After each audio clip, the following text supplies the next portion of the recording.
Eu até hoje me pergunto se o meu cachorro, ele consegue se comunicar, assim. Claro que não é uma linguagem como a gente entende linguagem, né? Mas a Merlot, por exemplo, com certeza... Meu cachorro maravilhoso. Com certeza se comunica de alguma maneira. Dá pra perceber, quando você convive com o seu bichinho, né? Você começa a ler o que ele quer dizer.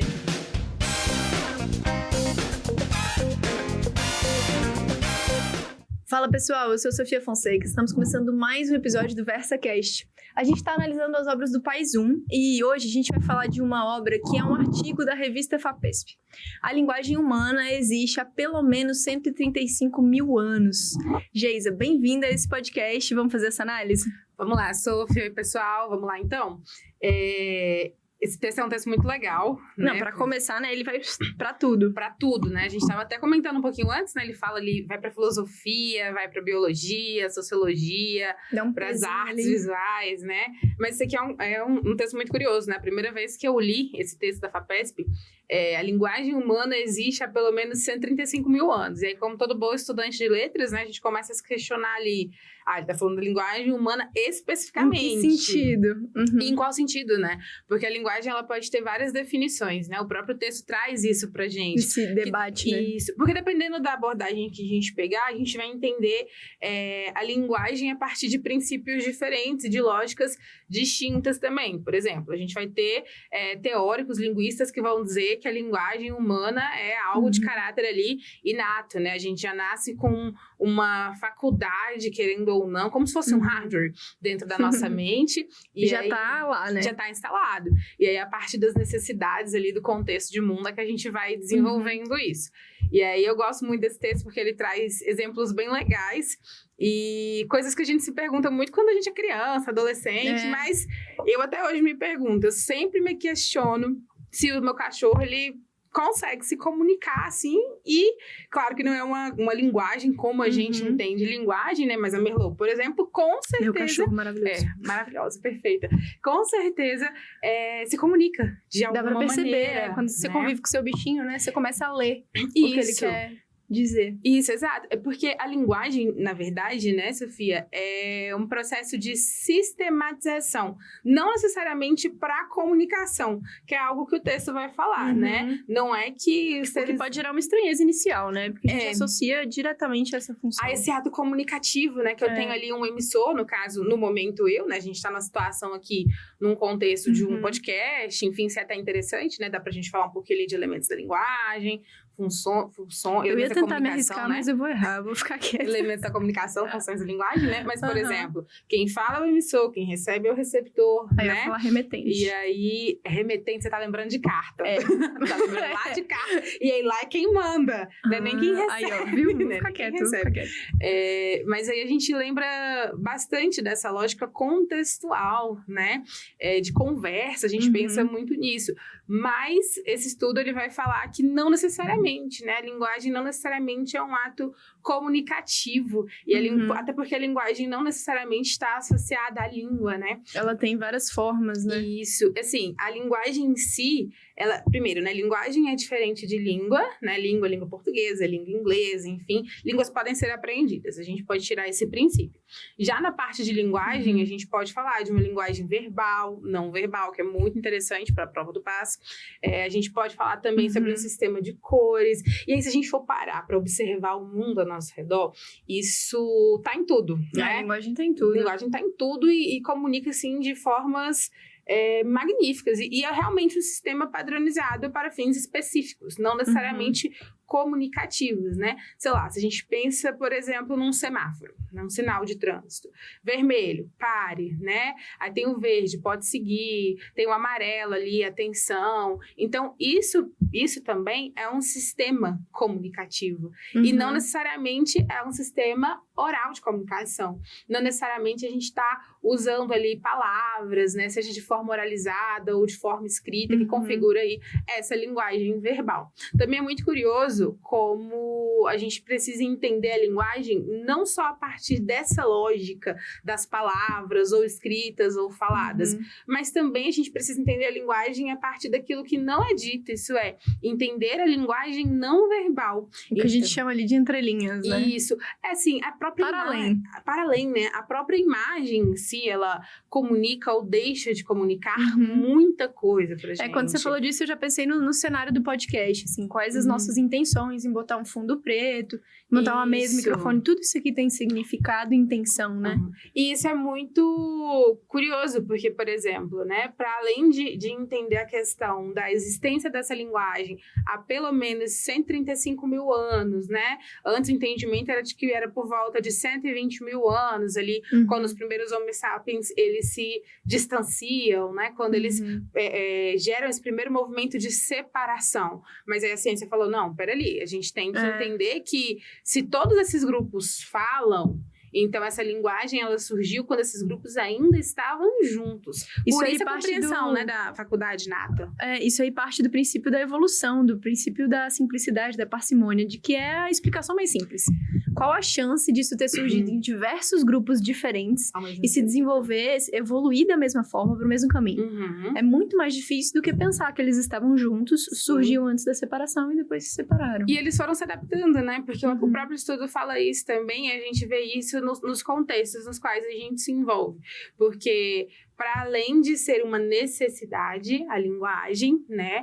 Ela também traz uma especificidade dos grupos. Então, por exemplo, grupos diferentes vão se comunicar de maneira diferente, né? É daí que surge, por exemplo, a lógica da variação linguística. Então, quando a gente vai estudar a variação linguística, que a gente entende que grupos distintos falam de maneira distinta, dependendo do lugar, dependendo da idade, dependendo do contexto, dependendo dos hobbies que aquele grupo tem, a gente percebe por exemplo, a Gen Z falando babilônico e a gente sem entender nada. É verdade. Isso já vai ser uma variação linguística. E aí surgiram várias subvariações, né? Babilônico, catapotônico. Não, você nunca viu? Nossa, e surgem coisas assim. E isso que você falou da gente não entender é um elemento muito curioso do universo da linguagem, né? Porque quando a gente fala de compartilhar esse entendimento a respeito do que algo significa, existe também o lado de quem não compartilha, no caso, a nossa geração, que não compartilha com eles de algumas coisas. E aí rola um ruído, né? Rompimento, né? Uma barreira. Rola o que a gente chama dentro do campo das letras de ruído na comunicação. E aí esse ruído ele pode ser diverso, né? Ou porque a gente não compartilha o mesmo código, que no caso é o sistema, né, linguístico mesmo ali, o próprio idioma, enfim, no caso aqui a língua portuguesa. Se a gente não compartilha o mesmo código, a gente não consegue estabelecer um diálogo. Então, eu vi tava até vendo um post esses dias muito interessante nas redes sociais, era de uma atriz falando, né, era um print dela falando, minha filha desaprendeu a se comunicar, ela não sabe mais se comunicar. Por Isso quê? virou uma trend, né? Virou uma trend. Mas por quê? Porque ela não compartilhava ali do mesmo contexto, né, do mesmo referente, enfim, das mesmas referências até, que a filha, né? Então, você pegava assim, até eu também me sentia um pouco distante ali, porque eu tava lendo. Se sente velho, de repente. A gente se sente, de repente, velho, né? Eles eram nossos. Exatamente. E assim, aí, pensando no contexto do país, isso é muito interessante, porque é a realidade de vocês, dos alunos que estão fazendo o País 1, né? Eles entendem o que é babilônico e a gente não. E a gente não, né? E é muito curioso, porque esses movimentos, eles surgem muito nas redes sociais. Essa é uma discussão muito pertinente, aliás, sabia? Tá vendo? Aqui, ó, vai assim, ó, e vai. Essa obra tá perfeita. Só um parênteses. Pode falar. Essa obra, ela vai de encontro ao que a gente tem falado quase em todos os episódios, de que essa matriz do PAS 1, ela tá muito integrada. Ela é muito legal. Tá muito fácil encaixar essas obras na prova, elas estão interdisciplinares, elas estão pertinentes à realidade desses estudantes e com as matérias que são cobradas. Então, assim, mais uma vez, a gente tem esse exemplo dito aqui por essa diversidade de assuntos que a gente tá levantando, né? Nossa, e isso é muito legal, porque, por exemplo, quando a gente fala dessa linguagem humana, né? A linguagem humana existe há pelo menos 135 mil anos, mas ela foi se ressignificando, ela foi se remodelando. E, assim, a linguagem humana também é uma forma de existir no mundo, né? A maneira como a gente fala, os termos que a gente usa, a própria entonação, tem estudos nesse sentido, né? A própria entonação vocálica que a gente coloca numa frase dentro de um determinado contexto, tudo isso tem significado. Depende sobre o que eu estou falando, depende com quem eu estou falando, qual que é a minha intenção, por exemplo. E assim, a linguagem é uma grande ferramenta social, né? Uma ferramenta política de existência no mundo, porque é a partir da linguagem que a gente se coloca no mundo, que a gente se posiciona, é a partir da compreensão da linguagem, da língua, do idioma, que a gente consegue estabelecer ali, né, o que a gente é, o que a gente representa, o que a gente quer ali projetar para o mundo de fato. E é a partir da linguagem que a gente faz, por exemplo, redação. Então, é muita coisa, né? Muita coisa, é difícil, né? pensar o ser humano sem linguagem. Sem linguagem, né? Até eu fico bem assim, eu fico pensando, nossa, eu queria muito conhecer todas as formas de linguagem que existem de outros seres também. Isso é muito legal. Nossa. O texto cita isso com primatas, né? Nesse estudo genético ali da conexão dessa característica, ele puxa até para os primatas. Isso. Você sabia que as abelhas também fazem isso? Você já viu esse estudo? Sim, a gente consegue extrapolar isso para o reino animal, assim, ó, numa magnitude. Isso é maravilhoso. Assim, eu sou fascinada também, bióloga, né? Falando aqui. Fungos também estabelecem uma forma de comunicação, plantas estabelecem uma forma de comunicação. A gente não consegue muito bem entender. Exatamente, porque tá muito longe da nossa realidade, mas a gente vê que a comunicação tá quase que intrínseca ao ser vivo. A comunicação não, corrigindo a linguagem. Ela tá intrínseca e assim, é realmente uma necessidade de existir no mundo, né? É claro que a gente precisa também fazer esse processo de desmistificar essa relação da linguagem com a linguagem oral. Porque, por exemplo, a gente precisa falar... A gente conecta imediatamente, né? Isso, conecta imediatamente. A gente precisa falar dos sons. O próprio ato de bater uma pedra. Primata ajuda muito a pensar nisso.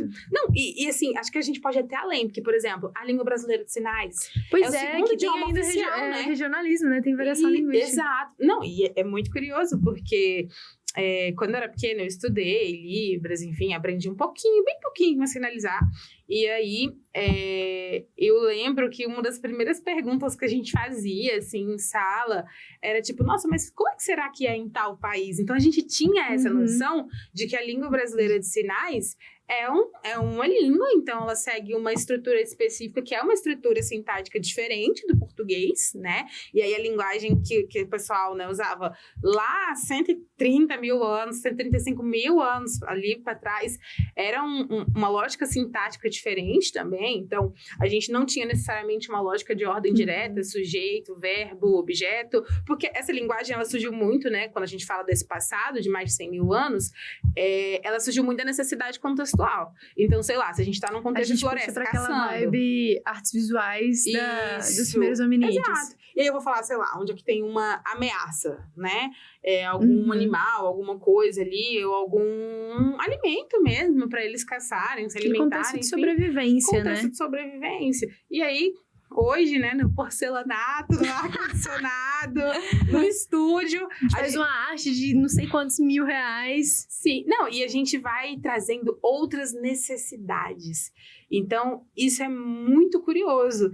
Eu até costumo brincar. A coisa continua se evoluindo, né? Sim, e eu até costumo brincar, que é tipo assim, nossa, a gente conhece tantas palavras, né? Imagina o Jorge, meu cachorro, gente. Gente, é o pauta aqui são pets. Pauta aqui são pets.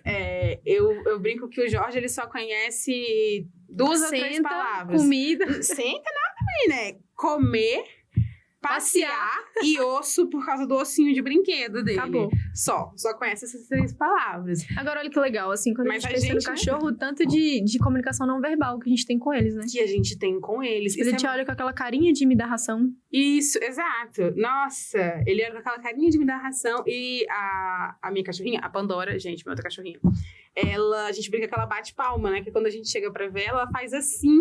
com a patinha, quando a gente passa, quando ela passa muito tempo sem ver a gente, que ela vê de novo, ela faz assim com a patinha, só quando ela passa muito tempo sem ver. Aí eu até falo, né, nossa, parece que ela tá dizendo, estou com muita saudade. A legenda. Estou com muita... Eu queria que eles fossem legendados, ia ser bom mesmo. Mas isso é muito curioso, né, porque... A gente percebe, Sofia, que a linguagem humana, ela evoluiu, né? A gente não tem só essa forma de linguagem oral, e os meninos vão se deparar com as mais diversas formas de linguagem ali na prova do PAS, quando eles forem fazer. Como isso aparece em linguagens, né? Na prova de linguagens, isso até em outras provas, assim, o Enem, então, meu Deus, despenca. Nossa, sim. Assim, o carro-chefe ali pra mim do Enem, o o que eu tenho mais apreço, assim, são as imagens de propaganda, por Aquela exemplo. linguagem ali que extrapola o verbal, né? Isso, que extrapola o verbal. As tirinhas, gente, as tirinhas comunicam demais. As tirinhas, as propagandas. Eu acho que a gente tem que propor esse exercício para eles, assim. Quando você for ver uma propaganda de alguma coisa que você quer muito comprar, ou não, de alguma temática ali que você se interessa muito, enfim, uma peça publicitária, leiam para além daquilo que está escrito. Tenta entender o que ele quer. Tenta entender o porquê que aquelas coisas estão ali, né? E aí é sempre legal pensar assim, qual que é o objetivo disso aqui, né? Por que que... Pô, isso é legal demais de fazer. Isso é muito legal de fazer. Porque aí a gente percebe também que... Você para de ser manipulado. E a gente percebe... E é isso que eu ia falar, porque, por exemplo, é muito intencional, né? A linguagem é um elemento muito intencional. A gente estrutura o discurso de uma determinada forma para alcançar um determinado objetivo. A redação das provas é isso, né? É uma estrutura ali com determinado objetivo que tem X, Y, Z características. A propaganda é igual. Exatamente. O jornal é igual. A reportagem é igual. Os tempos... Nossa, isso aqui é legal pra gente falar, sabe por quê? Quando a gente tá falando de intencionalidade, os tempos e os modos verbais que são selecionados pra compor. Reportagem é um ótimo exemplo, né? Reportagem é um ótimo exemplo. Reportagem, notícia, que são gêneros textuais, né? Importantes da gente estudar, galera do país. Mas, assim, pensar que, sei lá, a gente tem 3 modos verbais. Imperativo, indicativo e subjuntivo, por exemplo. E o que cada modo verbal significa. Porque é diferente eu usar o imperativo e é diferente eu usar o subjuntivo, por exemplo. Num contexto eu estou dando uma ordem, uma orientação, uma exortação. No outro eu estou trazendo ali uma hipótese, uma possibilidade. Então eu já estou condicionando mais a minha fala. Isso até costuma deixar o discurso mais ou menos incisivo. E aí, outro exercício para a vida, assim...